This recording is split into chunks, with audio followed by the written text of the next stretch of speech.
Hey guys, this is Daniel Cuellar here. I am going to show you the program I used here.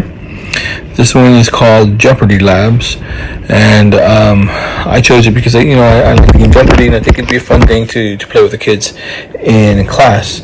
Now to start here, obviously jeopardylabs.com. Once you get to the website, you would open here or on the top right where it says build, or on the yellow one that says create a Jeopardy game. You can click that as well. No registration is needed and it is free. You will click here where it says create a password, type in a password, and there you go, you start building. You can see here you have the game layout, you have enter title, you can enter the category name that you want, anything you want. And here on 100 highlights, you can add or take away columns or rows, or you can do that in the very top as well. You click on it twice, and the section to enter the question name comes up there. You can type in a statement here. Remember, in Jeopardy, the question is not a question, it's a statement. The example they give you is third planet from the sun. Then you click your response. What is the Earth would be the response. And so remember, if you want to kind of stay true to the game, you can do that here. You would fill in all of them here with the point scale there. Once you're done, you click save and finish, and you're saved and finished. Now I went ahead and did one already here, so I'm going to go to find a Jeopardy game. I gave it a distinct name, that way it's easier for me to find it. So here's the Crucible search, and I added Liberty to it. That way I know this one's mine. So here it is. Click on it twice.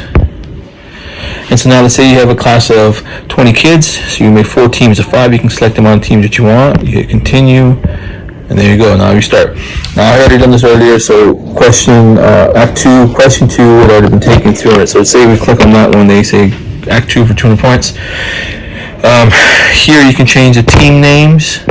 Click on anything, you can add team name. Here's where you add the points, and you subtract also. I wouldn't do anything in the negatives. I think that just seems bad. I would keep everything positive, but I would take away points after they've already gained or scored some points. That's how I would do it. I wouldn't start off with negative from the bat.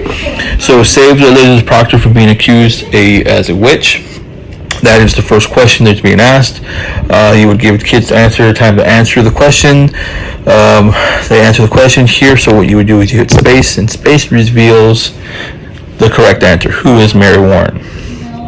Let's say team number 1 is the one that got it correctly. You add your points there, and then you can move on to the next one. The way you do it here in the very top, you have it says escape to continue. You can use your keyboard or just click on that and you go back. And say for another sake, they say Crucible Act 4 for 300. You click on that. Why Judge Danforth will not pardon the people who are jailed and set to hang? You give time for them to answer. They answer it. You reveal the correct answer. What is 12 people have been hung for the same crime, and let's say team 4 got it. There you go, and you take away points from team number 3, depending on the amount that the question is worth is what the points that are gathered there. So eventually you might end up with negative points, but you wouldn't want to start off with that right off the bat. And then you go to escape, and you can go from there on to the next one. You see here the different categories: Act 1, 2, 3, 4, 5, and I put one about the Arthur Miller.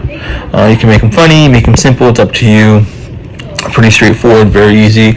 I think this would be fun for the kids to play, especially when you put them in groups. It kind of helps them learn how to work as a team, and you can see who really has been paying attention or has been studying this. Now, I've done the whole act here. You can do this for individual acts. You can do it for the whole story like I did here. It's really up to you. And this could take up the whole class period. You can do it really fast.